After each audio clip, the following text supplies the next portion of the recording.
South African රිකන්සිලියේෂන් truth commission එක කරා වගේ ප්‍රධාන වදකයන්ට අනිවාර්ය වශයෙන්ම ආධිකරණ මගෙන් දඬුවම් දෙනවා.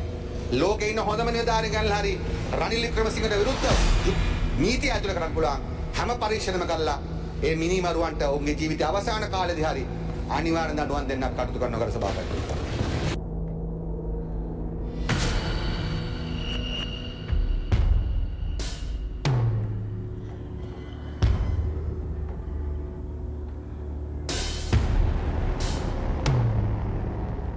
ඡන්දෙන් පස්සේ අර ඡන්දෙට කලින් බැරි වෙච්ච සන්දානේ ගොඩ නගන්න විපක්ෂයට ප්‍රතිඵලය විසින් බල කරනවා. ඒ කියන්නේ නායකයන්ට පල්ලෙන් පීඩනයක් එනවා. සමගි වෙයල්ලා සමගි වෙලොත් අපට බලය අල්ල ගත හැකි නැත්නම් ආණ්ඩුවට මේක යනවා කියලා පල්ලෙන් එන පීඩනෙන් ඡන්දෙන් පස්සේ විපක්ෂයේ දෙවන්ත සන්දානයක් ගොඩ නැගෙනවා. මේ ප්‍රතිඵල නිකුත් වීමත් එක්කම විපක්ෂ නායකතුමත් අදහස් පළ කරා මේ තිබෙන ප්‍රතිඵල අනුව විශේෂයෙන්ම සියලුම දේශපාලන පක්ෂ එකතු කරගෙන මේ සභාව පිහිටුවිය යුතුයි.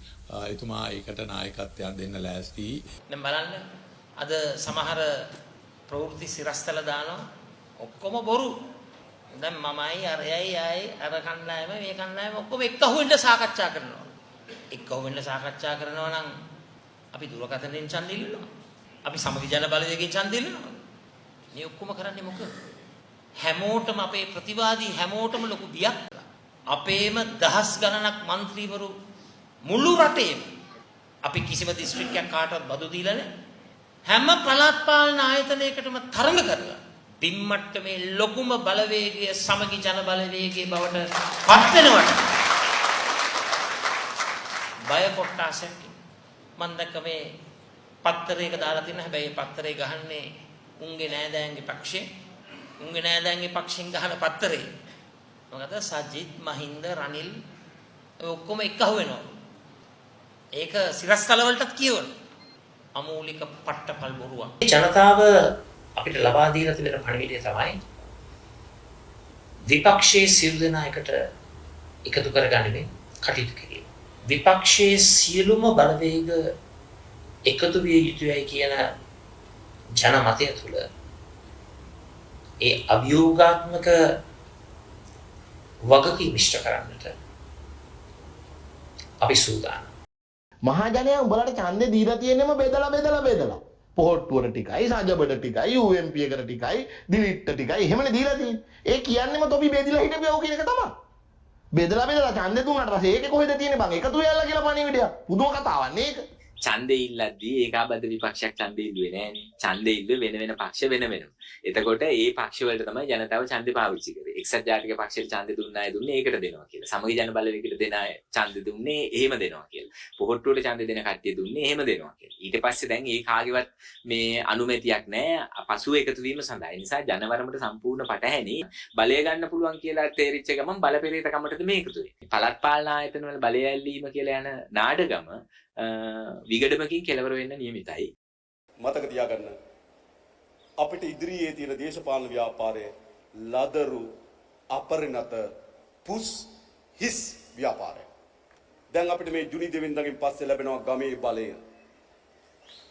ශක්තිමත්ව අපි සභා 152ක් ආරම්භයේදීම පිහිටවනවා. ඉතුරු 115 පිහිටවන දවසේ පිහිටවනවා. හරිද? සභාව පිහිටවන්න කියලා දුන්නේ 1 2 දෙන්නට තමයි පොර බදන්න දුන්නේ සභාව පිහිටවන්න කියලා. අන්නේ සභාව පිහිටවන්න කියලා පොර බදන්න 1 2 එයා සභාව පිහිටවයි කියලා තමයි ඡන්දෙ දීලා තියෙන්නේ. අනිත් අයට සභාවට රහුමක් ගිල්ලෙන්න කියලා ඡන්දෙ දීලා තියෙන්නේ. එහෙනම් කවුද හදන්නේ? ලංකාවේ පළවෙනි වතාවට 152 දැම්මමත් තව 115ක් එකෙන් 267ක් ලංකාවේ පළවෙනි වතාවට ප්‍රාදේශ සභා දිනලා තියෙනවා. දිනන හැම එකක්ම පිහිටවීම ජනවරමේ අපේ අයිතිය.